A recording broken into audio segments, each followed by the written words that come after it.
van varias Sí. renovaciones con este nuevo método, que ya no está nuevo, ya hay más de 10 años, Ok. en el cual el Congreso del Estado, yo fui consejero electoral nombrado todavía por el Congreso del Estado. Ok. Y con el Pacto por México que se genera en 2012, más o Con menos Peña ahí, Nieto. con Peña Nieto, Ok. el primer señalamiento, no solamente en Aguascalientes, sino en todo el país, era de que los poderes fácticos y políticos muy Locales. del Estado, pues estaban designando A los a las consejeros. autoridades electorales. Entonces, yo fui la primera generación o la primera presidencia aquí en Aguascalientes, nombrada por el INE, y pues me tocó pues, Ok. echar piedra y construir este nuevo sistema que déjame decirte que sí ayudó muchísimo al Ok. espectro local. Antes, para que la gente que nos ve se dé una idea, la única relación que existía entre el INE, bueno, en ese tiempo el IFE, y el Instituto Estatal Electoral era el día de la jornada electoral para el préstamo de las listas nominales. Ok. Y no te la prestaban, te la rentaban. El INE cobra por la utilización de estas listas nominales, Okay. pero No, fíjate que eso no lo sabía. no. Se firma siempre un convenio Okay. de pues, arrendamiento, no sé cómo denominarlo, Sí. no recuerdo exactamente el título, pero era el único tramo en la vida institucional del IFE-IE en el cual se topaban estas dos instituciones. Entonces, fíjate, a veces creíamos que era una relación, bueno, no sé si vertical, pero que había una relación muy cercana. No. La capacitación, la impresión de documentación, el diseño, la documentación, prácticamente la fiscalización, todo corría por cuerda separada. Ok. Así. Okay. El IE organizaba al 100% la elección y el IFE en su momento pues, sus elecciones federales. Cuando entra este nuevo modelo, el INE se hace cargo pues, de las partes no más sustanciosas, pero sí estratégicas en cuanto a la operación de una elección. De la capacitación, el INE se encarga de la cartografía, cuántos distritos va a haber, cómo se conforman. O sea, se centralizó Se centralizó. De hecho, hubo muchas voces al inicio de este nuevo sistema nacional electoral que defendían, en teoría, el federalismo electoral a nivel local. Se desprendieron de esas funciones. ¿Con qué gobierno se dio la nacionalización? O sea, ¿con cuál fue el cambio? Aquí en Aguascalientes estaba Carlos Lozano de la Torre, estaba el PRI gobernando. Era Peña Nieto. Era Peña, exactamente. Peña. Sí, el Pacto por México. Con el Pacto por México. Fernando, no sé, tú pudieras, o sea, para la gente, ¿nos puedes definir qué es un sistema electoral? Un sistema electoral es aquel conjunto de reglas y normas que permiten a una población en específico renovar sus autoridades de manera pacífica, periódica y continua. Estas son las reglas del juego prácticamente, en el cual partidos políticos, candidatos, ciudadanía y evidentemente un árbitro, volando a la presencia del Estado, pues organizan este proceso, esta transición en la cual se escucha la voluntad popular y escogemos a estas personas que van a resultar electas, que al final del día van a ser nuestros representantes populares. Eso es, a grosso modo, lo que es un sistema electoral. Nuestro sistema es representativo. Exactamente. ¿Le pudieras decir a la gente qué significa eso de representativo? La representación política es aquel mandato o aquella delegación que hacemos a través de las urnas de cierto número de cargos que van a tener funciones de representación, como su nombre lo dice en el caso del Ejecutivo, pero también el principal administrador y ejecutor de las políticas públicas, hablando del presidente de la República y las propias gubernaturas. Nosotros no tenemos la posibilidad de todos tomar la decisión cada momento, entonces optamos por delegarle a estas personas o este grupo de personas la representación política. Exacto. Fernando, yo creo que ha habido mucha como yo siento que ha habido más, o sea, como más revuelo de lo que realmente ha pasado. Hablando ya específicamente de la reforma electoral que se plantea este año. Bueno, este año yo creo que desde López Obrador ya se venía fuerte el asunto. Bueno, en primer término sí, tienes toda la razón del mundo, se ha dado con mucho estruendo y mucha sorpresa este tema que, como bien lo comentas, no es nuevo. Digo, si en algo no podemos señalar al oficialismo, es que nos hayan mentido en ese tema. desde un principio, desde la campaña misma de Andrés Manuel, manejó la modificación de las reglas del juego democrático en nuestro país. Sí. Y acordaron todos el plan A, que no sucedió, el plan B, y en este momento estamos viviendo pues, el plan C, con esta mayoría calificada, que pues a todas luces tiene la potestad o las potestades, si logran esta unión entre los partidos coaligados, pues tener la posibilidad de modificar realmente las reglas jurídicas en materia electoral. Fernando, perdón que te interrumpa. La mayoría calificada se refiere a 3/4 partes del... 2/3 partes. 2/3 partes, perdón. Pero aquí no solamente es Morena, también entra PT y Partido aliados, Verde. Exactamente. Pero se han manifestado en contra de algunos puntos de la reforma. Entonces, eso es lo que ha atorado realmente la... Mira, vámonos por partes. De lo que me preguntabas, de si es necesario o no, normalmente, y eso es una regla de sentido común, siempre la norma o la ley va a ir un paso atrás de la conducta. Sí, claro. La conducta humana va se adapta, ¿no? Evolucionando y pues es siempre natural, humano, que la regla pues haya sido superada por las conductas novedosas del comportamiento humano. Sí. Una revisión siempre es bienvenida, obviamente, pero la reforma electoral se cuece muy aparte, tiene tintes muy particulares que creo que las formas con las que se están llevando a cabo, independientemente de las propuestas, sí, claro. Las maneras y sobre todo el contexto en el que se está presentando son las que creo que no es nada inteligente y nada positivo para el sistema democrático. Estamos hablando de que al ser prácticamente las reglas democráticas de acceso al poder, tiene que tener forzosamente el consenso y la discusión y análisis de todas las fuerzas políticas. También la minoría, y sobre todo la minoría, debe de ser escuchada y debe de ser considerada. Hay una mar de diferencia entre oír y escuchar. Y creo que últimamente en nuestro Congreso o nada más oye, pero no escucha. De tal manera que esa es la parte que es pues muy preocupante de cómo se está procesando. Hacemos votos evidentemente para que no suceda, pero venimos, digo, la burra no era arisca, venimos de antecedentes en los cuales pues de manera muy desafortunada pisotean a las minorías en nuestras distintas cámaras. La última, que fue muy grosera, pues fue la reforma judicial, que muy parecido a lo como se está cocinando y se está procesando esta reforma electoral. Recordarán las personas que nos ven, el oficialismo abrió un tipo de parlamento abierto, estos foros, y estuvieron meses por todo el país escuchando a diversos especialistas y opiniones, y al final de cuentas la iniciativa que terminó presentándose en el Congreso fue la misma del oficialismo, no se le modificó absolutamente nada. Entonces, con ese temor de cómo se está nada, entonces con ese temor de cómo se están arbitrario y tan poco democrático el que venimos procesando leyes, pues es la parte que, por supuesto, que es preocupante. ¿De que es necesaria? Claro que sí es necesaria. El INE en bastantes tramos, lo hemos visto, pues no ha podido detener distintos fenómenos. Pongo un ejemplo, la inserción de dineros, dinero sucio, el crimen organizado, las pre-campañas que son una grosería y pareciera que es ya un juego de simulación. Quien simule mejor cumplir la ley es el que al final de cuentas va a ser más beneficiado. A ver, bueno, ahorita que entras a este tema, nada más que quería hacer un apunte rapidísimo. Con lo de la reforma judicial, Fernando, yo creo que mucha gente, pues obviamente no estuvo de acuerdo de cómo se fue pero también yo no estoy de acuerdo que también en la narrativa que nos venden, que antes de la reforma todo estaba bien en el Poder Judicial. Claro. Eso también no es cierto. Sí, claro que no. O sea, yo creo que a lo mejor la forma estuvo mal y a lo mejor yo tampoco estaba de acuerdo de cómo se hizo, pero tampoco me compro la idea de que antes estábamos pues, en un mundo maravilloso. Es que vuelvo a lo mismo, desde el análisis que se presenta para justificar la necesidad de una reforma, creo que viene ahí viciado. El sistema judicial en nuestro país, el que piense que el problema son la impartición de justicia está muy equivocado.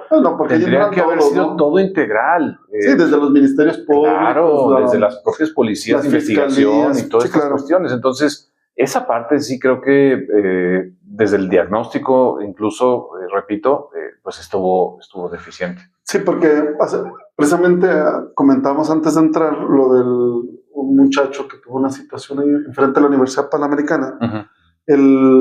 Se hablaba de que se le echó mucho al juez, que lo dejó salir, porque el argumento del juez fue que, pues, que la detención no fue legal. Y yo me sorprendo que la ciudadanía se va directamente contra el juez, ¿verdad? Pero si efectivamente lo detuvieron de manera ilegal, pues no le queda otra al juez que soltarlo. Sí, totalmente. Y a veces no, o sea, como que la gente, o sea, como que nosotros como ciudadanos no hacemos esa distinción, ¿no? O sea. Y luego perdón la expresión, pero me choca esta cuestión de pensar que la voluntad o el pueblo bueno y sabio va a curar y a corregir todo. ¿Quién piensa que porque la ciudadanía vote por cierto servidor público, díganme nada más algún ejemplo en cualquier ámbito que un servidor público, por el hecho de ser popular o haber recibido, que ni popular es, la reforma judicial, bueno, el proceso judicial, no, pues nadie conocía, tuvo el 11% de participación, del cual, ya quitando votos nulos y candidatos no registrados, fue el 6%, 7% el que votó, o sea. Y nadie conocía a los de los acordeones, ya que les pasaron, pero bueno, nos regresamos al punto. La propuesta, o más bien el titular de esta reforma, fue nombrado Pablo Gómez.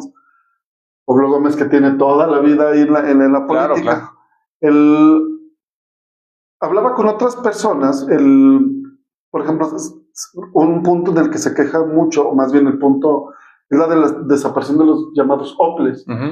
El OPLE, ¿qué sería aquí en Aguascalientes? ¿El Instituto Estatal Electoral? Sí, son las autoridades locales que se encargan de organizar la elección junto con el INE, por eso se llama Sistema Nacional Electoral, porque el INE ya tiene participación en todas las elecciones, pero cuenta los votos, registra candidatos y resuelve las controversias de las elecciones locales. Hablamos de gobernador, ayuntamientos y el Congreso del Estado. Pero entonces, ¿cuál sería, o sea, tú sabes cuál va a ser la posición del OPLE? Entonces ya no habría OPLE, o sea, todo se resolvería en México. El diagnóstico, que reitero, no nos han cambiado, viene desde Andrés Manuel López Obrador, es una aparente duplicidad de funciones, que aquí se hace lo mismo, una burocracia dorada, que gastamos mucho en estas cuestiones, que pudiera generar alguna cuestión centralizándolo, que sea más eficiente, pero estoy totalmente en contra. La verdad, las autoridades electorales a nivel local fungen como mesas privilegiadas y estratégicas para que los humores políticos de esa entidad como tal pues puedan llegar a hacer los acuerdos. Ahí se construyen hombro con hombro los acuerdos y la construcción de consensos en muchísimos temas que son muy propios de esa demarcación. Tenemos, porque sí hay una delegación del INE en los 32 estados de la República, pero esas delegaciones son más operativas que políticas. Los institutos electorales locales sí generan políticas, sí generan consensos con los representantes y tienen capacidad, sobre todo, de acordar ciertos temas. Las delegaciones del INE terminan siendo, pues, delegaciones. Ahí no se toma ninguna decisión, todo viene del centro. Si un partido político a nivel local, la delegación, no sé, el comité directivo, ya sea PRI, PAN, Morena, lo que sea, pone un tema en la delegación de aquí de Aguascalientes, la única respuesta que va a recibir es mándelo con su representación nacional en el Consejo General del INE y allá nos van a decir qué es lo que se resuelve. Entonces, son mesas bastante provechosas, bastante estratégicas para el desarrollo muy particular de un estado de la República en concreto. México no puede coserse con una sola voz y de una sola manera. Se hace política muy distinto en Aguascalientes que en Michoacán, que en Monterrey, que en cualquier parte del país. Pero entonces el argumento principal es la cuestión del dinero. Duplicidad de funciones y que están erogando de manera indebida más recursos. Otro de los elementos que se habla mucho es la llamada representación proporcional. La representación proporcional, ¿cuál sería la definición, Fernando? Pues son estos espacios que la misma minoría, a través de muchas luchas sociales, logró que se reconociera dentro de los congresos del país. Son espacios destinados y reservados para que aquellas opciones políticas que no obtuvieron la victoria pudieran ser representados, porque es un hecho de que si son 300 distritos, si un partido político gana la mayoría de esos 300 distritos, pues va a tener ese mismo número de representación en la Cámara de Diputados o senadores. Y los demás partidos políticos que tuvieron no la victoria, pero un porcentaje de votos considerable, o por lo menos con un umbral, la ley dice que el 3% ya te da acceso por lo menos a un espacio. Un plurinominal. Esos votos en un sistema mayoritario completamente, que el que gana, gana todo y el que pierde, pierde todo, pues esas voces quedarían completamente ahogadas. La idea de un congreso es que sea pluricultural, pluripolítico, que tengan la representación y presencia de todas las voces.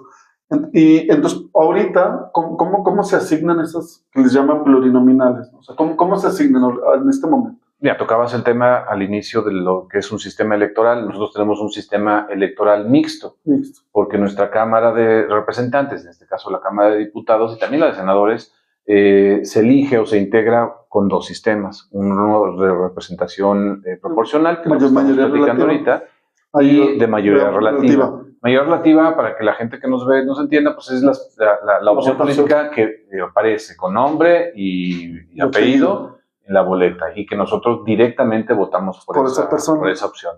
Y la representación proporcional se elige por listas. Estas listas se registran, también son candidaturas ante las autoridades electorales, y dependiendo del número de votos que obtuvo un partido político, son los números que va a tener, en teoría, la posibilidad de tener dentro de las cámaras, tanto de diputados como de senadores. Pero en este caso esas listas las ponen los mismos partidos, ¿no? O sea, se postulan exactamente igual como los de mayoría relativa, exactamente igual. Se acusa que estas plurinominales, al no hacer campañas, son lugares privilegiados, pero también para que la gente lo conozca, normalmente, y eso es a nivel tanto local como a nivel federal, normalmente la principal o las posiciones de más productividad legislativa son las plurinominales, porque normalmente los de mayoría relativa sí pudieran ser cuadros o personajes que los partidos buscan y escogen por su grado de popularidad, por su prestigio, por su carisma,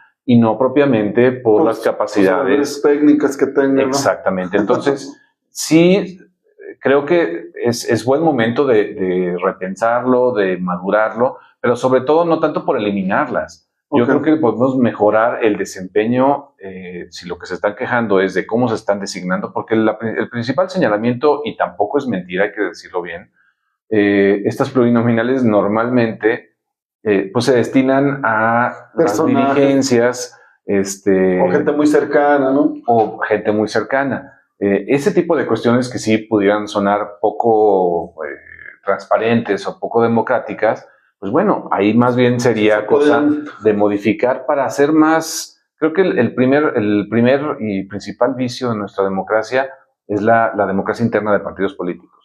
Si platicamos con cualquier militante y que con sinceridad nos responda, obviamente que en confianza, te va a decir que están cansados de que las decisiones del partido se tomen a nivel central. Entonces, esa poca democracia que existe dentro del partido, esa es la que está erosionando la credibilidad interna de los partidos. Oye, pero, o sea, yo creo que la principal reforma electoral debería estar dentro de los mismos partidos, ¿no? Sí. Pero volvamos al cuento de que fue el primero la huevo o la gallina, ¿no? Sí, obviamente que ellos no van a soltar esos privilegios. Ellos mismos son los que hacen todo esto, pues no. Fernando, cuando se da lo del el mentado plan A, plan B de López Obrador, él sí hablaba de desaparecer las plurinominales. Como que después el discurso como que se fue relajando un poco. Con Claudia Sheinbaum ya se hablaba no que se quería desaparecer los pluris, sino más bien querían desaparecer, o sea, más que querían modificar eso que estamos nombrando ahorita. O sea, que no sea el partido que emita una lista y que sobre esa lista se... Entonces, ellos supuestamente se habla de que ahora lo que quieren es que sean las primeras minorías. O sea, los mejores perdedores. Los perdedores sean los que accedan. ¿Qué pensarías tú, por ejemplo, de eso? Hay otras opciones. Por ejemplo, también dicen que lo que van a buscar ahora, no desaparecer a los plurinominales, pero los van a obligar a hacer campaña. No sé de qué manera, pero que también bajen a territorio los que aparezcan en estas listas y que hagan, en teoría, actos de campaña para que tengan un roce con la sociedad. Exactamente. ¿Pero qué modificaría eso? Digo, lo de la primera minoría no me parece descabellado, sí, claro. Porque al final del día pues es una persona que sí representa un número de personas que apoyaron a esa opción política y que, pues digo, si no ganó es por número aritmética nada más, pero sí tiene una representación. Tiene una representación. Okay. Pudiéramos también transitar a esta cuestión, y no la veo tampoco mal, de que las plurinominales también hagan el trabajo de campo. Ya me gustaría ver en las calles a las dirigencias. Y hago la invitación, hagan el ejercicio, si tuvieran un ratito, de ver quiénes son los plurinominales, tanto en Aguascalientes como en cualquier estado, hasta a nivel federal, y de mí se acuerdan que van a existir ahí personas de las dirigencias de los todos. No, y eso se traslada también aquí a nivel local. Eso es lo que te digo. Es lo mismo. Exacto. Bueno, se hablaba también con López Obrador de la idea de que fueran menos diputados. O sea, se hablaba de que se iba a bajar la diputación. Creo que ya en esta discusión, creo que eso ya no se tocó. Bueno, estamos prácticamente adivinando tú y yo en este momento, y como toda la discusión nacional, unos dicen una cosa y otros dicen otra cosa, y fundamentados en lo que dijo algún actor político, nos vamos a analizar esa cuestión, pero la realidad es que no sabemos qué va a pasar. Yo sabes que estoy pensando que al último hasta ni va a haber reforma. Es que iniciaba la charla con esto. No es oportuna esta reforma por el momento en que nos encontramos. Okay. Una reforma electoral de este calado tendría que ser una discusión de años. O sea, y podemos brincarnos el 27 y perfilar una nueva reforma para el 2030. Y creo que sería muy bienvenido paso a paso y ir construyendo por temas ciertos o grandes acuerdos que nos lleven a una reforma que sí tenga esta legitimidad, porque eso es lo grave y lo peligroso de que si logran convencer a los aliados Morena, PT y Verde Ecologista, si logran aplicar la aplanadora, que, bueno, si funcionan tan unidos como tal, pueden incluso, si ellos un día se amanecen con ganas, cambiarle hasta el nombre del país. Tienen las mayorías necesarias para eso, pero si entras a una contienda electoral sin el reconocimiento de todos los jugadores, el nivel político y el clima político puede incluso rayar hasta en cuestiones de violencia. O sea, es una cuestión muy, muy delicada y muy preocupante. Oye, Fernando, a ver, poniéndome como el abogado del diablo, pero eso que tú comentas, que efectivamente ahorita la Morena junto a José les puede cambiar incluso el nombre, pero pues que no se supone que eso es la democracia. Exactamente. Sí. Pero acuérdense que venimos de un gran fraude a la ley. Este gran fraude a la ley se llama sobrerepresentación, que es un tema, por ejemplo, que es muy buen ejemplo de cuando me preguntabas de que si es necesario o no. Hay temas como, por ejemplo, que sí es de suma importancia que se modifique la legislación. ¿Qué es la sobrerepresentación? La legislación en este juego entre mayoría relativa y representación proporcional se dio cuenta de que al no tener realmente una representación pura, que no es otra cosa más que jugar con un porcentaje exacto. En otros países, por ejemplo Alemania, ellos tienen una representación pura, un sistema electoral puro, en el cual si el partido blanco obtiene el 15%, en automático te deberá de tener dentro de los cuerpos colegiados el 15%, y así exactamente. México, al tener un sistema mixto, tropical, unos se eligen directamente, otros por listas, se da cuenta el sistema electoral de que pues no le van a dar las cuentas con la votación exactamente como lo obtuvo cada partido político. Entonces, tolera la Constitución, y esa es una palabra que quiero que ustedes queden, tolera, porque no es lo ideal, no es lo permitido, tolera un tope mínimo y un tope máximo de sobrerepresentación y también subrepresentación de los partidos políticos. Para garantizar esto, que un partido esté representado lo más cercanamente posible al porcentaje de votación que tuvo en la votación. Pero esta regla, al establecerse en los 96, del 8% de más, ese es el límite máximo, el techo que un partido político pueda tener de curules, para que sean lo podamos poner en números, si un partido obtiene el 50% de la votación,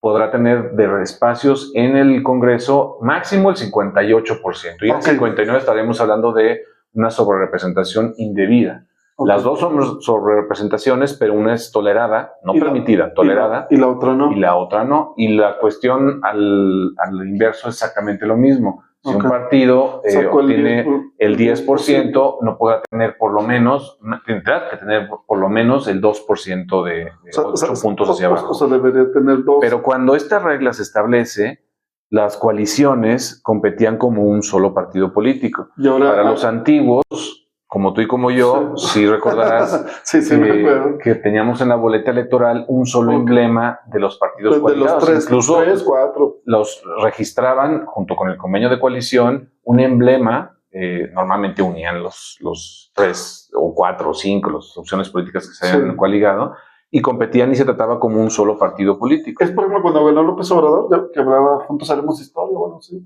¿O ya estaban separados ahí? No, ya estaban separados ahí, pero a lo que voy es que se da un fenómeno distinto. Después de ahí, la legislación cambia, pero se les olvida modificar, bueno, no sé si se les olvidó, pero bueno, el chiste es que no se toca este tratamiento de sobrerepresentación y sigue considerándose como partido político y va junto con la coalición. ¿Qué hacen los partidos para darle la vuelta? Ahora generan el préstamo de militantes. Entonces, lo que empezaron a hacer desde López Obrador, bueno, pues yo Morena te paso a ti 5, 10, 15 militantes para que lo registres como verde y te paso a ti PT 8, 10, 20, 30. El chiste es los necesarios para que los 3 partidos políticos, cuando nos tengan el máximo de representación, de sobrerepresentación, tengan el como máximo tolerable. Entonces la autoridad, cuando lo revisa, pues sí, en individual todos cumplen con los márgenes, pero funcionan como un bloque, como esa coalición, y pues de tener el 53% de votos, pues tienen el 74% de espacios dentro de las cámaras, las dos. Entonces, para hacerlo en palabras llanas, o sea, lo que se está haciendo es el partido grande presta transfiere, si podemos denominar así, ciertos cuadros que son de Morena al verde y al PT y los registran bajo las siglas del PT o del verde. Y a su vez, por esta regla que dices de sobrerepresentación máxima permitida, que es el 8%, entonces los 3 obtienen. Los 3 cumplen. Y es legal, más no es legítima, es inconstitucional. Entonces, estos obtienen el máximo, los 3 partidos por individual, que a la vez funcionan como bloque. ¿O? Exactamente. Pero, a ver, pero entonces a lo mejor esto nos daría no sé, hasta nos daría como que argumentos. ¿Serán necesarios tantos diputados, Fernando? 2 o 3 diputados, perdón. No, ¿será necesario tener tantos diputados? Tenemos 500.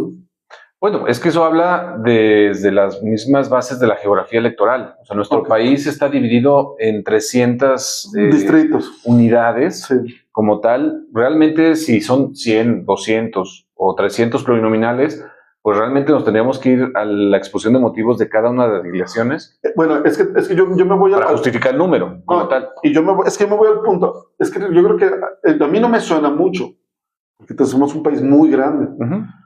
Pero ya en la práctica, pues realmente, dices, realmente esa persona que votó en el Distrito 3 de Aguascalientes, ¿realmente tiene algún peso en las decisiones de su bancada? No. Entonces dices, bueno, pues al final del día, el coordinador de la bancada, o junto con el presidente o el presidente del partido, van a decidir qué se dice y qué no se...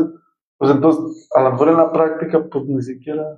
Es que, bueno, tiene mucho que ver con las capacidades de cada legislador. Claro. Se supone, y me va a sonar bien romántico, se supone que estas personas, nuestro diputado del distrito que ustedes quieran y manden, conoce, y lo conocemos, por auténtico, y que conoce las necesidades muy particulares de ese distrito, y al momento de discutir ciertas leyes nacionales, sí, porque no son leyes del distrito, ya una vez que está fungiendo como diputado, pues es diputado de la federación, no es diputado del distrito 4 o Aguascalientes, o 3 o 2, pero sí le da cierta sensibilidad en teoría para poder modificar, opinar, dialogar. Pero bueno, ya en la práctica lo que está sucediendo y que lo vemos todos los días, lamentablemente en las noticias, pues se maneja por bloques. Si la bancada del PAN dice que no, pues todos dicen que no. Y si alguien de esa bancada a lo mejor dice, pues opina distinto, sí, pues no, tiene que irse con la bancada. Es una polarización que hemos venido observando, que va creciendo, pues también de manera muy preocupante, en el cual ya tenemos blancos o negros, punto. Si eres opositor o eres oficial. Oye, como en la escuela, ¿no? O sea, si estás con él...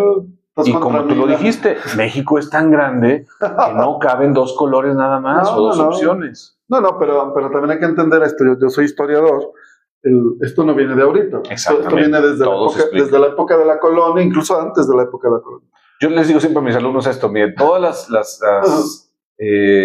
cuestiones o reglas o candados que vamos a estar viendo durante el curso de Derecho Electoral, si les parecen nimias o muy excesivas, todas cumplen con una característica. Es porque tiene un antecedente de que alguien se excedió y tuvieron que poner ese candado. Oye, ahorita que mencionas eso, Fernando, me acordé ¿te acuerdas del caso de las las Juanitas? Ah, claro. ¿Te acuerdas de las Juanitas? Sí, claro. Y yo eso lo comento también en mis clases.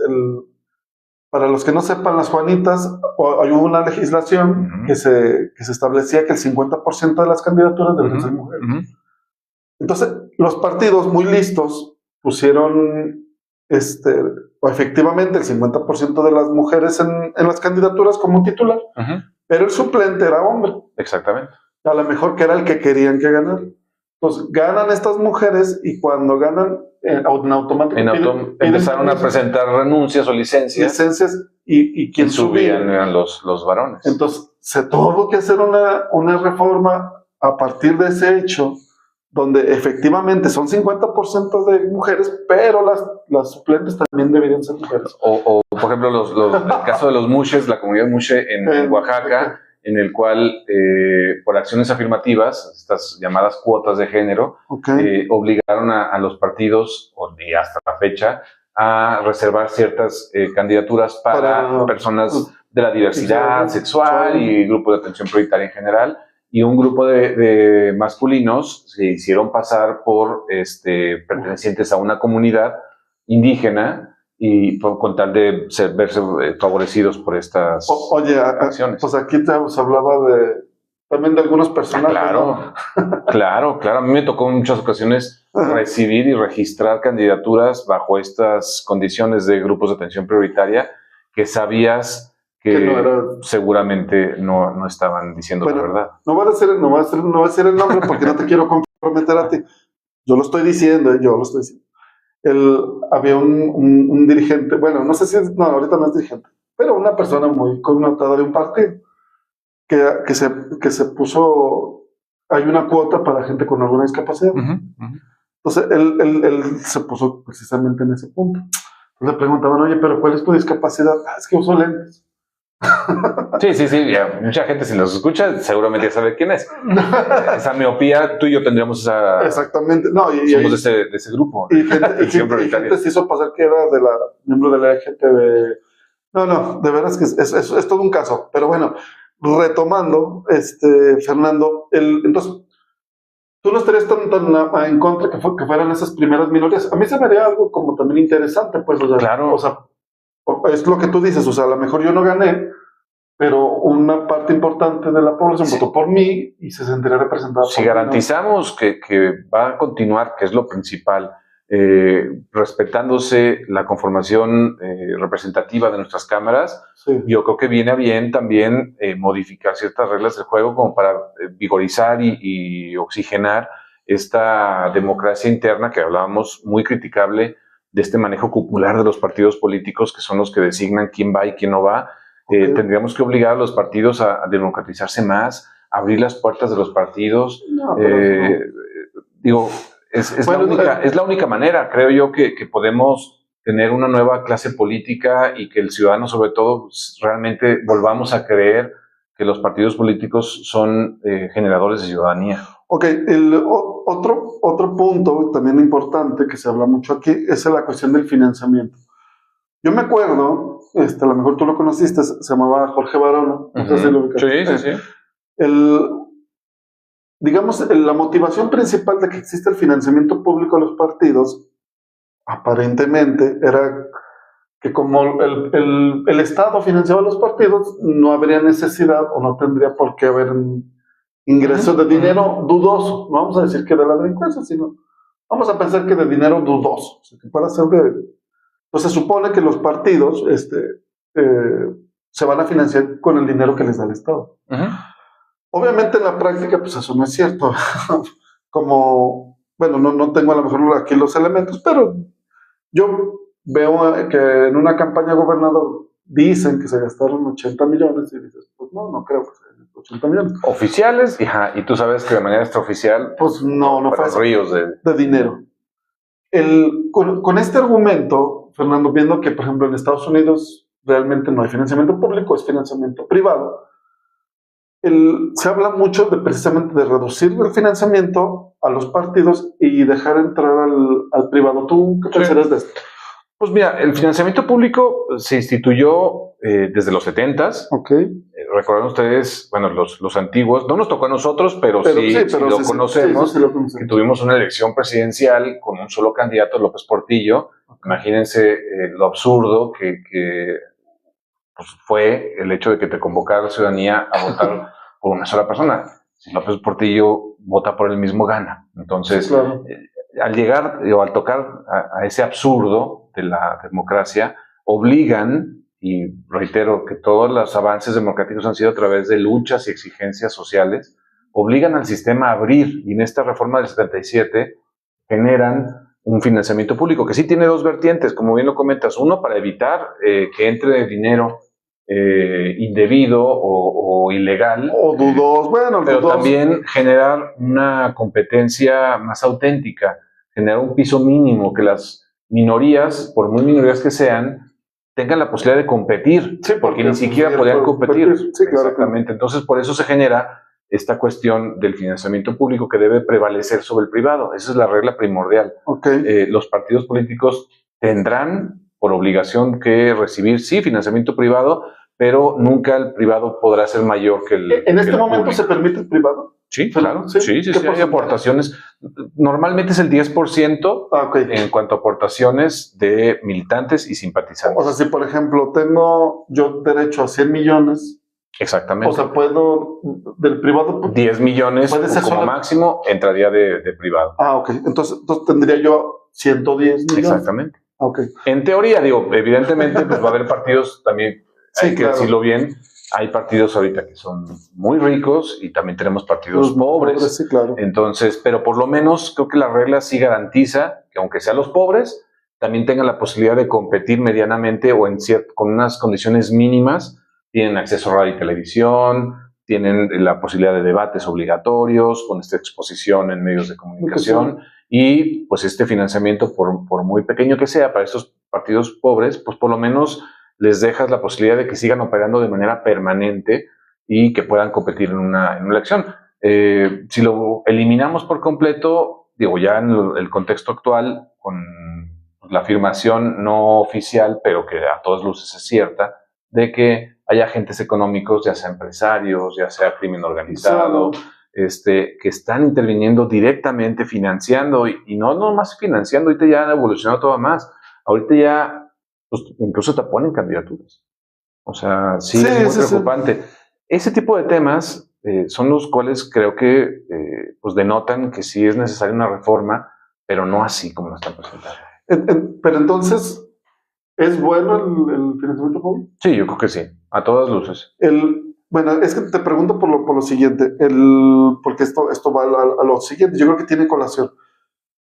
Hubo un boom, yo creo que a principios de los 2000 de las candidaturas independientes, o sea, como que fue un... 2012 fue cuando se reconoció y aquí en Aguascalientes hasta 2016 tuvimos la presencia de independientes. Ok, pero tristemente nos vemos, por ejemplo, los ciudadanos, bueno, al menos los ciudadanos que nos interesan las cosas públicas, pues que realmente pues fue más que algo realmente pues tangible, pues fue algo pues más bien como de mercadológico, porque realmente es muy difícil para una persona independiente poder primero acceder al dinero público, precisamente por lo que hablábamos, tiene que ver por muchas cuestiones y cada vez están peor.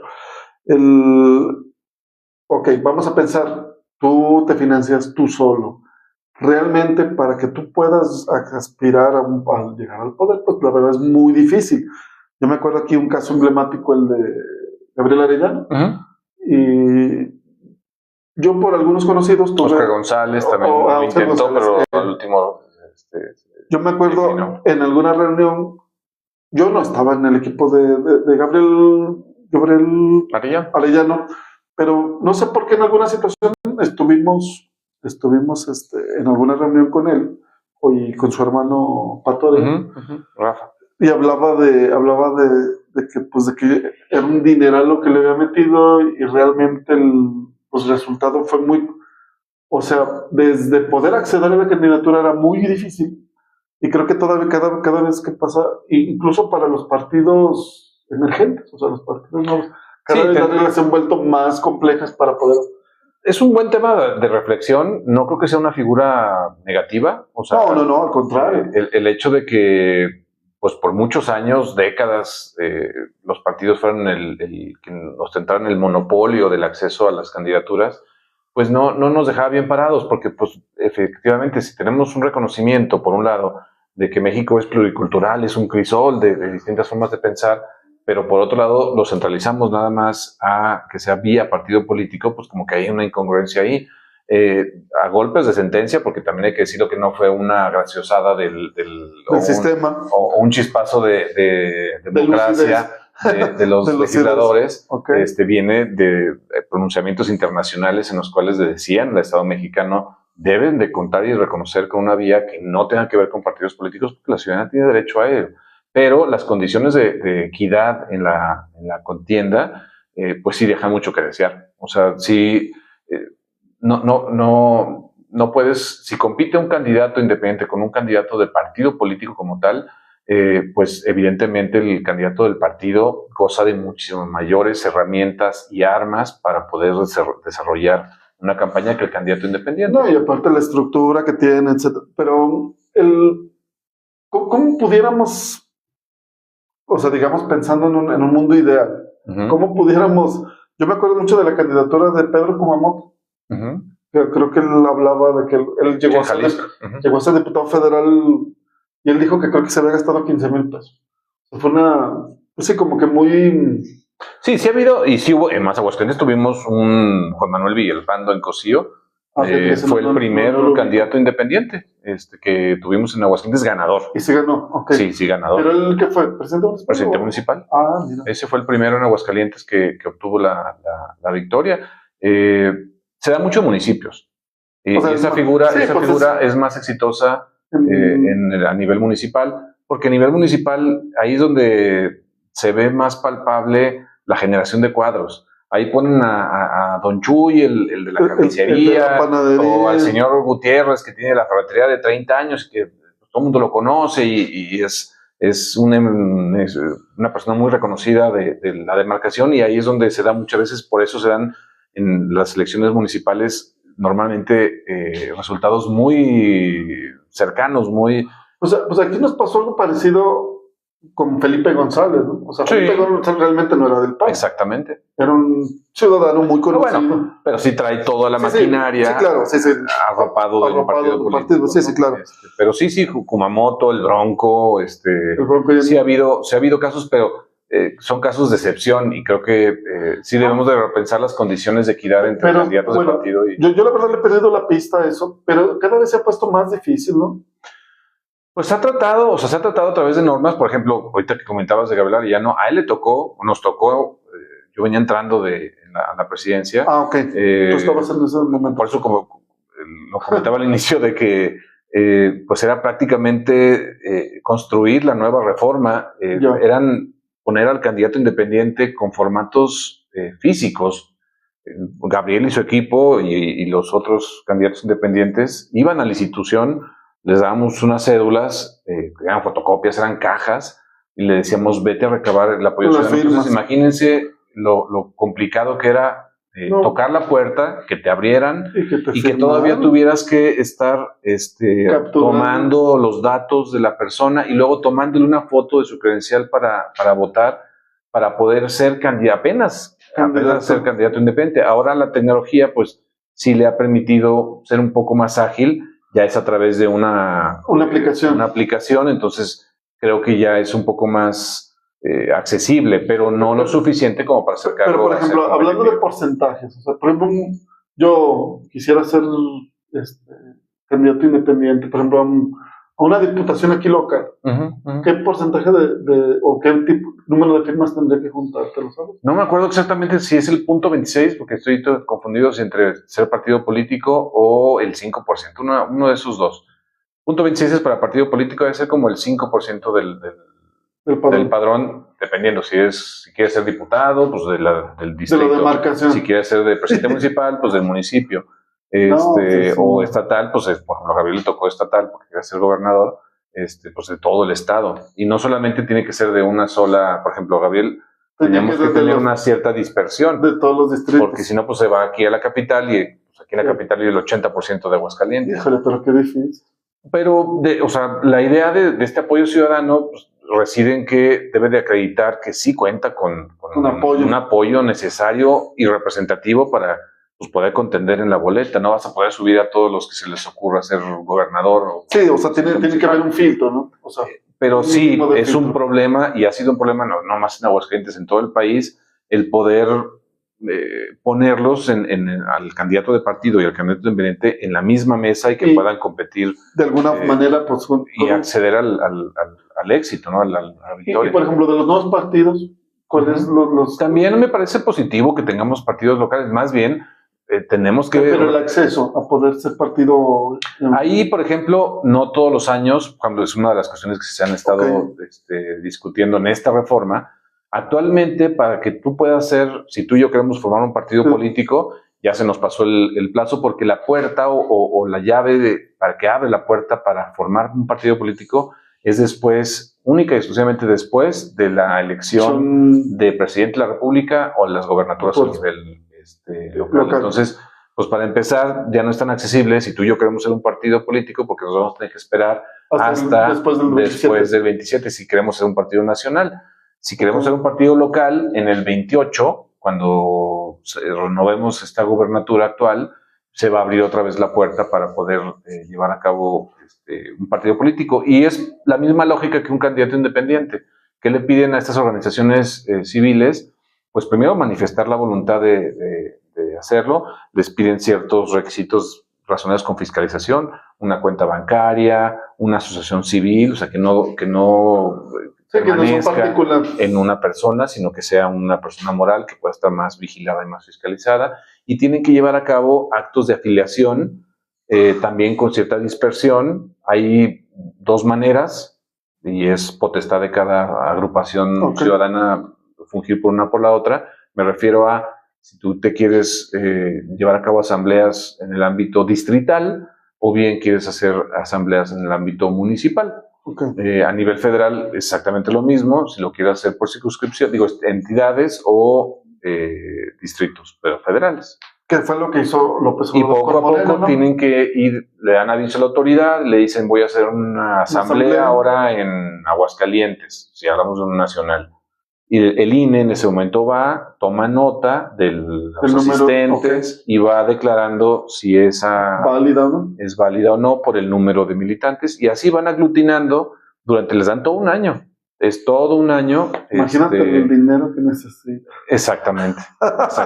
Todo es don dinero, exactamente. Sí, claro. Bueno, así le hizo López Obrador. Que es otro tema que también se les olvidó. ¿Cuál se les olvidó? Tenía nombre, apellido y una directriz muy particular.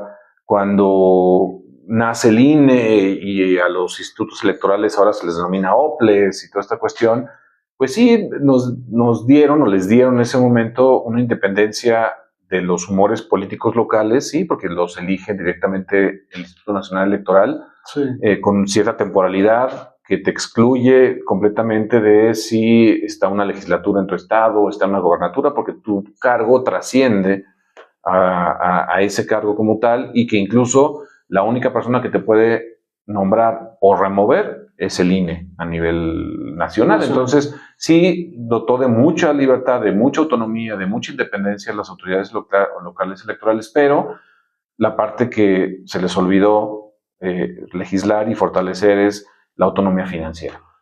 Y ahí es donde en todos los estados de la República los gobernadores en turno obligan a las autoridades electorales a someterse, a portarse bien, porque pues en todos los estados, es más, ya es una actividad constante. Si ustedes ven cualquier sesión ordinaria del INE, en sus puntos del orden del día es situación presupuestal de los soples, porque están llevando a cabo un registro de si tienen dinero o no para operar, y la mayoría de los estados no tienen dinero suficiente. ¿Son caras las elecciones en México, Fernando? No son caras. Digo, evidentemente, si volteamos Pero ¿por qué siempre se ha esgrimido ese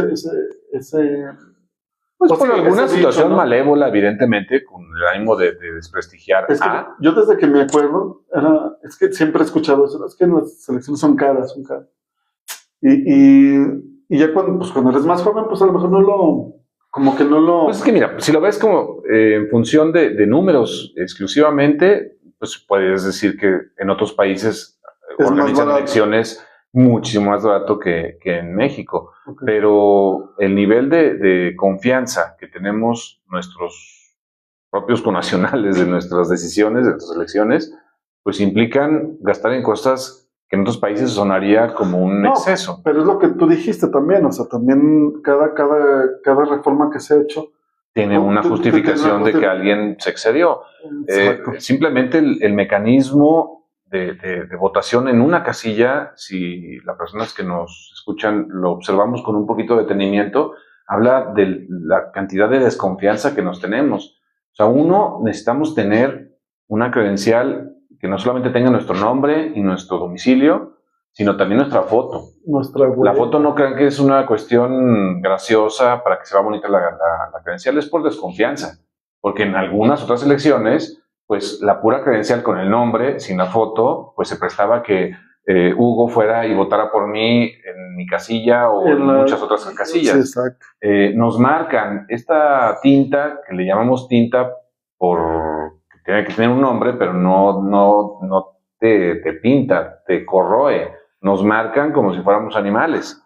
Esta tinta que nos ponen es un químico que tiene una reacción en nuestra piel para que no se pueda borrar. Entonces, esta marca, porque incluso es eso, nos estamos estigmatizando ese día de la jornada electoral para ver quién votó y quién ya no votó, precisamente porque se dio en algunos casos que pues había estas urnas embarazadas, todas estas cuestiones. Tienen que cantar nuestros nombres enfrente de todos los jugadores para que corroboren que la persona que dice que es, pues es la que está diciendo que es, ¿no? Entonces, o sea, todo tiene un sentido. Todo el sistema electoral está basado en la desconfianza. Podemos desarmar ciertas herramientas, ciertas patas a la mesa electoral, pero el resultado pues evidente no va a ser confiable para nosotros como mexicanos. Entonces, ese sistema es el que hemos construido y que ya nos representa. Ahorita no tenemos ninguna duda de que los votos que están en una casilla los presentó el elector que debía de presentarlos.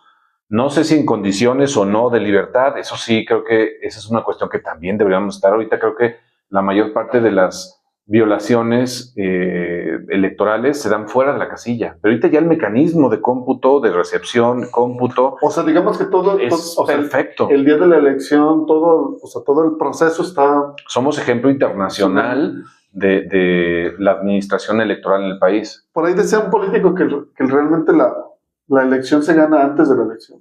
Y fuera de las casillas. Lo lamentable aquí es las cuestiones de compra de votos. Eso ya no se ha podido parar. Y es muy difícil también. Pero bueno, otra cosa que ahorita que comentabas precisamente que todo tiene un sentido. Yo me acuerdo, conocí también, no voy a decir quiénes, porque no quiero comprar. Conocí yo un grupo de personas que por ejemplo, ellos iban de ciudad en ciudad. Era un grupo de personas. Claro. El turismo electoral, le dices tú, ¿no? Exactamente. Sí. Que se iban a lo mejor un mes, 2 meses antes Por ejemplo, va a haber elección en Toluca, en el Estado de México. Allí, o sea, rentaban una casa, con ese comprobante sacaban credenciales nuevas para todos, y van a votar. Entonces, se tuvo que cambiar también eso, o sea, que no pudiera haber... No se puede parar, ¿eh? Lo que se tuvo que parar, o más bien... Pero imagínate la cantidad de recursos que necesitas tú para mover a cierto número de personas, cambiarlas y todo. No. Pero fíjate, por ejemplo, ese fenómeno prácticamente está destinado a desaparecer, porque con el nuevo sistema electoral... Eso funcionaba cuando Jalisco no tenía elecciones y nada más tenemos elecciones en Aguascalientes. Pero entonces le decías a los jalisquillos, vénganse para acá, y sí podías traerlos para acá. Pero cuando pones un escenario entre Jalisco y Aguascalientes tienen la jornada electoral el mismo día, pues no se puede.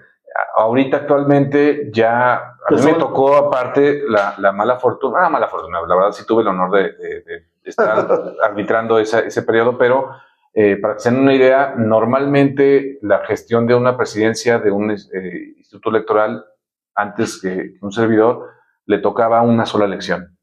A mí 5 elecciones en 7 años. Entonces, hubo tantas elecciones en nuestro estado, prácticamente todos los años tuvimos elecciones, porque quisimos empatar desde el nivel federal en todos los estados las elecciones. Entonces, ese fenómeno de turismo ya va a la baja o prácticamente ya va a desaparecer, porque todos tenemos elecciones el mismo día. Eso que tú comentas se da incluso con la gobernatura de Tere Jiménez, ¿no? Sí, claro. O sea, Tere Jiménez va 5 años, a estar 5 años en vez de 6, ¿no? Tuvimos una ocurrencia en 2016, esa legislatura duró 18 meses. Tere Jiménez, la actual gobernadora, en una de las gestiones que tuvo, porque tuvo 2 gestiones como presidente municipal, también tuvo una gestión de 2 años y piquito. Tuvimos esos periodos recortados precisamente para poder empatar todo, y ya va a ser periodos... Ahí es otra crítica. ¿Es bueno o no es bueno? Yo creo que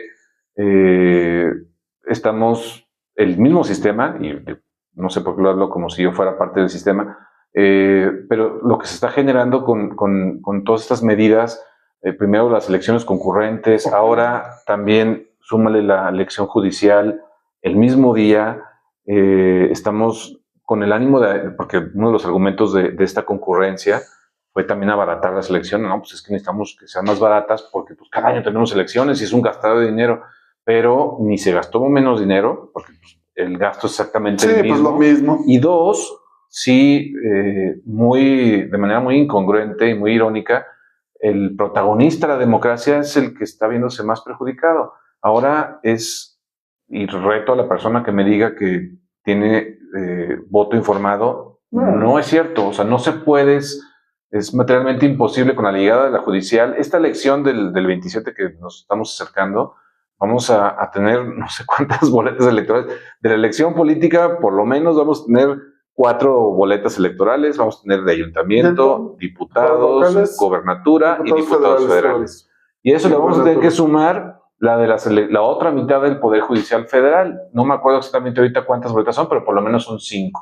Entonces ya vamos con 9 boletas electorales. Y están proponiendo que vayamos a una revocación de mandato también en el 2027. Entonces vamos a tener 10 boletas electorales aproximadamente en Aguascalientes, y quiero ver que algún ciudadano tenga la capacidad de poder distinguir cada una de las candidaturas de ayuntamiento con sus principales propuestas, con algunas críticas que nos podemos generar y después de ahí nos vamos al ámbito distrital, en diputados, y luego a la gobernatura, y luego a los diputados federales.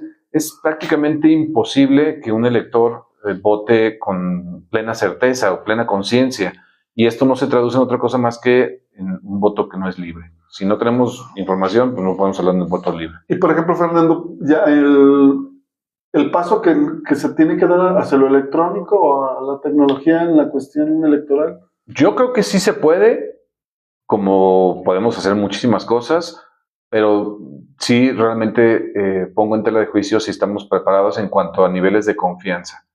O sea, todo tiene que ver con la confianza. Todo tiene que ver con la confianza. Todo tiene que ver con la confianza. Me pasó hace poquito la clase con mis alumnos, les pregunté eso justamente. ¿Ustedes qué opinan? Y yo sí, acá entre nos, sí pensé que su respuesta, al ser una generación completamente... Estos chicos que les doy clases nacieron en el 2000. Ellos no conocen de los fraudes y todas estas cuestiones. y me dijeron que no estaban de acuerdo con el voto electrónico. Dije, pero ya confiamos en instrumentos como el dinero electrónico. Pues tu banco está en tu celular. Ya nadie desconfía en hacer una transferencia de un teléfono a otro, porque el comercio electrónico sí ha crecido y no podemos transitar también en una democracia electrónica.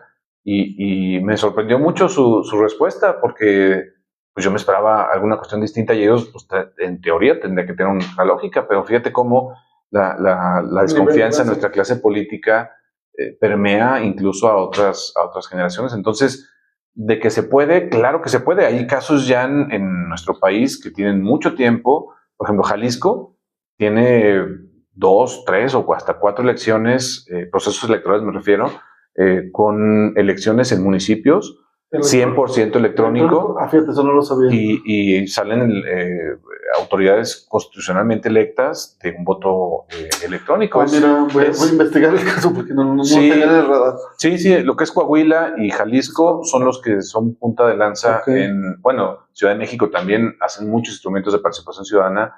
Ahí consultan todo y de manera... ¿En el Estado de México? La Ciudad de México. La Ciudad de México. Okay.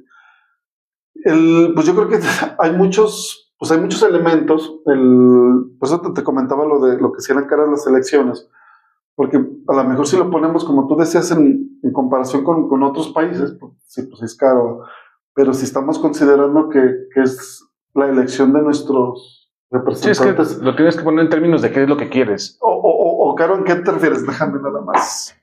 Después de cierto tiempo... Sí, no te preocupes, sirve que tomo agüita.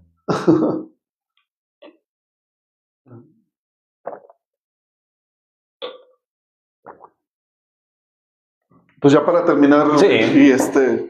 ¿Cuál sería tu digamos, obviamente, yo creo que aquí lo hemos manifestado, pues hasta cierto punto estamos infiriendo, ¿verdad? Estamos haciendo pues ya pronto vamos a dejar esta condición. La presidencia ya anunció que durante este mes lo va a presentar. Al mes le quedan 10, 12 días. Pero yo creo que sí es importante que estos temas se hablen, ¿no? Claro. Que se discutan, aunque... O sea, yo, digamos, el argumento de poner en el ojo público esto, pues es de que se hable, porque no hablamos de estas cosas, y son cosas muy importantes. Y te aseguro que mucha gente ni siquiera sabe lo que es un sistema electoral, qué es representatividad, qué es un plurinominal, qué es un diputado, qué es Entonces, yo creo que en la medida que también nos familiaricemos con estos temas, pues podemos ser alguien me comentaba, oye, pero es que ¿cuándo va a cambiar pues nuestra clase política? Pero yo le digo, pues cuando nosotros también como ciudadanos cambiamos. O sea, decía Nicolás Maquiavelo en El Príncipe que pues si el príncipe está mal, pues quitas al príncipe y se resuelve el asunto. Pero ¿qué pasa cuando el pueblo es el que está mal? De ahí emanan todos los príncipes. Entonces... Y lastimosamente así es. O sea, tenemos... un gobierno que es un reflejo de lo que somos también nosotros como ciudadanos. Totalmente. Y que no nos interesa. Estaba viendo ahí unos datos, el porcentaje de jóvenes que votan. Es el sector social que menos vota. Sí. Y estamos transitando de nueva cuenta a esquemas clientelares. Ahorita en procesos electorales ya incluso se ve como una actividad profesional. O sea, hay gente que se dedica de manera permanente a la captación de gente y se sienta con los partidos políticos a negociar literal cuántos votos quieres que te consiga. Tengo 5, tengo 10, tengo 15,000 votos y te lo voy a comprar a tanto, si quieres, y si no, ni siquiera ya no es de colores o algo. A rato se sienta aquí el guinda, el rojo, el verde, el azul y negocia con ellos. Entonces, se ha vuelto eso. Por eso comentaba que en los 80, 70 pues veíamos los fraudes dentro de la casilla. Ahorita en la casilla no hay ningún tipo de problema, ya es demasiada vigilancia, ya tenemos todos los mecanismos de candados y todo. Ahora creo que los excesos están fuera de la casilla y ahí es donde tenemos que enfocar las bases. El INE y el IE no son policías electorales. A mí me preguntaban mucho cuando estaba en la presidencia y seguramente a la actual presidenta le preguntan lo mismo, que qué va a hacer el instituto para evitar la compra de votos y qué va a hacer el instituto para evitar la abstención. Pues bueno, no es nada. mi función, o sea, yo Pues no puedo nada. andar en las calles, Oiga, voy a votar. y menos en un proceso electoral. Cuando me decían de la abstención, siempre les comentaba eso y soy fiel creyente de eso. Cuando fuera de proceso electoral, la institución electoral sí funge como una generadora de ciudadanía y de concientización, pero dentro del proceso electoral le corresponde a los partidos políticos, incluso les dan dinero extra para la campaña electoral. Ellos son los que tienen que ser el llamado al voto. Si en una jornada electoral hay poca participación, no sé por qué históricamente se la atribuyen a las autoridades electorales. Es directamente hacia los partidos políticos. No lograron traer gente a las casillas. Es que precisamente te digo que ahí es que nosotros no nos comprometemos como ciudadanos. Sí, esa apatía. O sea, al final es que al final del día, al final del día no sabemos ni qué hace quién ni quién no hace. Por ejemplo, ustedes se encargan, bueno, el aparato pues, se encarga de hacer el proceso, nada más. Sí, sí, sí. Pero bueno, Fernando, no sé si quieras comentar algo. ¿Qué faltaría? Pues bueno, uno, esperar qué es lo que va a presentar la presidenta. Dos, hacer votos, ojalá que realmente se pueda tener un diálogo real en las cámaras, que sea un diagnóstico que es bien importante, no solamente que se vaya con espejismos o cuestiones populares. Si ahorita nos vamos a la plaza pública y preguntamos que si queremos que los partidos sigan recibiendo dinero, pues te puedo apostar que todos van a decir que no, que no reciban. Y si preguntamos, ¿quieren seguir con plurinominales que no hacen campaña? Pues nadie va a decir lo contrario, todos van a decir, claro, no lo queremos. Esos discursos falsos, populistas, demagogos, pues no le traen bien a nadie, la verdad. Necesitamos realmente un diálogo y una discusión de altura. Y por eso lo comentaba y regreso al inicio de esta charla, que esta reforma sí es necesaria, pero no es oportuna. Estamos contra reloj. Hay que comentarlo también. La prisa de la presidencia de la República es que en la Constitución hay un artículo, el 105, que reconoce esta especialidad en la materia electoral. Te dice que no puedes hacer reformas electorales 90 días antes de que inicie la elección, por una cuestión y una razón bastante lógica, porque pues, no puedes modificar las reglas del juego ya ha empezado el juego. Entonces, por un principio básico de certeza jurídica, les piden 90 días antes. Esos 90 días, lo traemos al contexto de la elección 2027, inicia el proceso electoral en septiembre de este año, a 23 meses hacia atrás, es lo que te iba a preguntar. Van contrarreloj, porque tienen que salir sí o sí en un junio o julio. Para que se aplique ya en el 27. Entonces, ¿cuántas discusiones y de qué calidad, sobre todo, vamos a tener? Pues no tiene. Pero pareciera que en México todo es a prisa, todo. Si se llama grandes foros. Y para las 4. Esta reforma, como la están planteando, con unas implicaciones tan profundas, incluso la modificación del sistema electoral, modificación de autoridades, tendría que dar para años de discusión, y tenía que tener una proyección pues muchísimo más a largo alcance. Sí, normalmente un error en un legislador o en un partido político es pensar que legisla para el contexto actual, y ese es un error. Hay un principio básico de incertidumbre en las elecciones, y es muy sano, porque no debemos saber quién va a ganar. Si te preguntan quién va a ganar, ya sabes, bueno, en ese momento cerramos la tienda y nos vamos todos a otro país. Entonces, pareciera que Morena está pues legislando pensando en una perpetuidad, y no es así, no es así. El día de mañana estas reglas, si se establecen como logran estarlo así, pues le van a jugar en contra a los que están ahorita impulsándolas. ¿Sabes quién es la presidenta de aquí del OPLE? Sí, Clara Beatriz Jiménez. ¿Qué opinión tienes de ella? Es muy buena persona, conoce la institución perfectamente bien, es la persona que tiene, pues, creo que más tiempo ahí, desde que llegué ya estaba ahí. Y sigue ahí. Tiene si el instituto cumplió 30 años, ella tiene 28, 29 años trabajando ahí.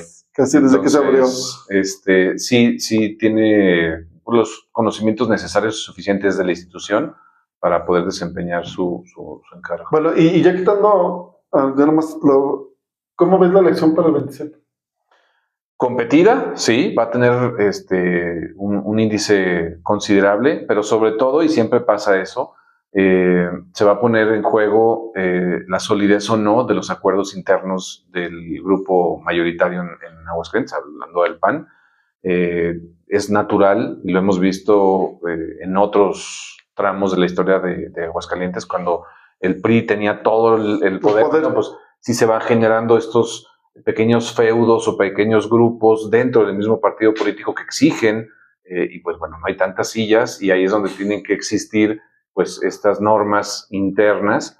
Va a ser muy interesante ver cómo se procesan estas demandas. Todo el mundo ha levantado la mano dentro del PAN, y está bien que lo levanten. La idea es cómo lo van a procesar democráticamente. Pero en el de gobernador son dos, ¿no? Sí, yo también pienso igual. Yo pienso que realmente el proceso va a ser dentro de los partidos. Sí, o sea, lo que te digo. O sea, va a ser muy interesante ver, por ejemplo, hablando del PAN, cómo procesan las demandas de, pues no uno, dos, tienen, sí, hasta por posición tienen 4 tiradores y tiradoras. O sea, de los dos ya ha estado. ¿Crees que puede haber transición de partido? O sea, digo, como posibilidad, sí, pero realmente todo pinta para que se tenga de nueva cuenta la gobernatura aquí en Aguascalientes. Okay. Pues Fernando, ¿algo que quieras agregar? No, pues nada, agradecerte el espacio, te felicito. Creo que este tipo de espacios, como lo comentabas ahorita, son necesarios en cuanto hasta charlas de café, discutirlo con amigos, con familiares, claro. Que sepamos qué es lo que se está jugando en el país y que no seamos nada más un cero a la izquierda, y si podemos comentar algo y podemos abonar en algo, pues hacerlo, porque es nuestra obligación como ciudadanos. Fíjate que yo cuando salí de la universidad tenía un compañero y desde entonces teníamos como que la inquietud de queríamos hacer una revista, pues en ese entonces era una revista de papel. Como que se nos quedó la idea, o sea, y yo me quedé muy, o sea, con esa idea mucho tiempo. Y precisamente el año pasado dije, pues al final del día, ahora ya no es una revista, ya no sí, no, papel. Ahora es mucho más fácil, o sea, tener una cuestión electrónica. Y yo pienso que sí, igual que tú, es muy necesario que hablemos de estos temas, porque realmente no se habla de temas de esto. Y si se habla dentro de los partidos, o sea, y lo que le conviene al partido. Sí, no, tenemos que ser críticos y tenemos que ser pues agudos y tenemos que ser desconfiados, como ciudadanos me refiero, y no conformarnos con lo que nos dicen y con la primera noticia que nos llega. Ahorita, hablando de este tipo de cuestiones de la transición de revista a los medios electrónicos, ahorita el problema es distinguir cuál es la verdad. O sea, realmente, si nos quedamos nada más con lo que nos llega por WhatsApp o nos vemos en una red social, seguramente estamos teniendo un sesgo o hasta una información falsa y no estamos creyendo algo que no es. Tenemos que tener sí o sí este sentido de desconfianza y crítico en la información que estamos generando y estamos consumiendo. Pues de manera, bueno, de nueva cuenta, gracias Fernando. No, al contrario. Una charla muy gracias, igualmente. Yo creo que fue muy buena para todos. Yo los invito a nuestras redes, Politeia Noticias en Facebook, en TikTok, en YouTube y en Instagram. Muchas gracias y nos estamos viendo. Gracias, Fernando. Al contrario, gracias. Buenos días. Gracias. Pues muy bien. No, pues muchísimas gracias. No.